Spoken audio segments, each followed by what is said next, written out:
On the roads around me, you might be able to find plastic bottles or bags floating around, but if I take a step back here, you can see items as large as chairs, mattresses, and toilets on the side of the streets. Newsom signed 7 bills on the Northridge campus today. He says he'll sign dozens more when he gets back to Sacramento later this week. Their resources have been funded by the mayor's budget for the last 2 years. Valley View News reached out to the mayor's office on whether or not Urban Alchemy will receive funding for next year. Thank you everyone for joining us today. The first thing we're going to dive into is something every student in the state should know more about, and that is access to financial aid, because everyone can always use more aid. Fully vaccinated people can still spread COVID-19. So the next time you're at a brewery, like Common Space, you'll need a mask when you're indoors. Businesses continue to build and stereotypes continue to break. Reporting from downtown, I'm Jonathan Giovanazzi.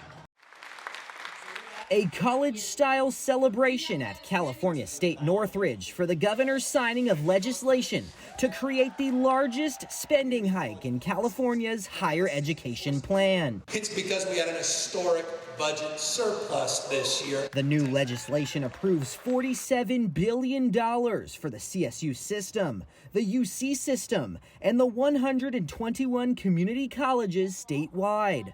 The legislation goes hand in hand with Newsom's $123 billion plan that provides free pre-kindergarten for all California 4-year-olds. The budget also calls for more teachers and lower class sizes. We created a brand new grade, TK for all. And more importantly, perhaps, wasn't just the access, it's the quality. We're reducing the class sizes in half as part of our TK for All initiatives. This is all paid for by California income taxes, taxes on the state's Wall Street investments, and the most wealthy.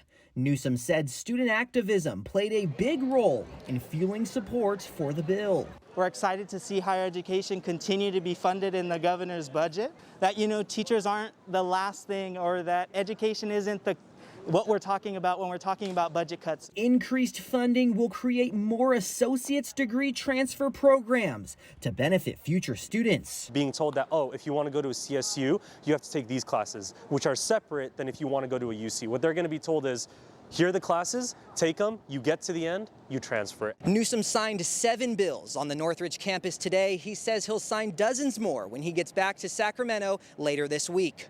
Reporting from the Cal State Northridge campus, I'm Jonathan Giovanazzi. Chef salad, double meat, double cheese. To say that Brent's Deli in Northridge is busy is a bit of an understatement. Here, it's not very unusual to see owner Brent Peskin helping his staff get online orders out to customers. Linda! DoorDash and Grubhub and all those, that has to be half our business now. In fact, when restaurants were allowed to reopen, Peskin couldn't get enough employees to come to work.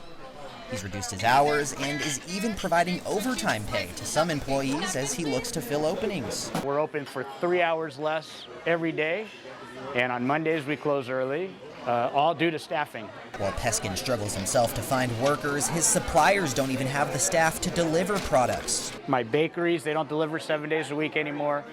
None of my vendors, they all cut back on everything. The California Restaurant Association says lack of child care and unemployment benefits are keeping people at home, but this month is the last month of federal funding for extended unemployment benefits. While Peskin and his team battle through the lunch rush, he's hopeful that more workers will return to help businesses across the nation. LA County hopes to ditch the mask mandate and get back to normal. But for restaurants across the Southland, like Brent's, getting back to normal means getting back to serving their customers. Reporting from the city of Northridge, I'm Jonathan Giovanazzi. We just lost touch with the people that make handmade products that are nourishing. Carla Izquierdo is a business owner living out one of her dreams. She poured her talent and creativity into handcrafted skincare products. Moisturizers, serums, scrubs, everything that is natural and nourishing for the skin. As a new business owner, Izquierdo credits Latina Fest with helping her find new customers and build a network with other Latinx businesses. This is just crucial to really share the stories and share with one another and really share with our community. Latina Fest is an annual event founded by LA natives Bel Hernandez and Naibe Reynoso. This year, Latina Fest made its in-person return during Hispanic Heritage Month to promote Latin culture. We have a community of Latinas coming together, selling their products, showcasing their products. We have food, we have music, and we have community. Vendors say they're happy to be back now that COVID restrictions are easing. Roberto Flores backpacked throughout Mexico, buying products from Mexican workers that he can sell here. He says he's proud to share their creations with U.S. consumers. 90% of our actual vendors are Latina, so it's kind of the more that we sell, the more that we help out our Latina in Mexico. Festivities continue here at Latina Fest, and Latinx empowerment continues across Los Angeles. Businesses continue to build, and stereotypes continue to break. Reporting from downtown, I'm Jonathan Giovanazzi. It's game day in LA, and the atmosphere at Common Space Brewery in Hawthorne is exhilarating. But manager Gabe Callahan and his team are enforcing a new rule this week. Just to let you know, we need vaccination requirements for inside. Sure. If you want to sit inside at LA breweries, bars, or large events, you'll need to show proof that you're vaccinated for COVID-19. For me, I think for the employees as well, it's about the idea that we're doing something better for the greater good. Fresh with my booster. Today.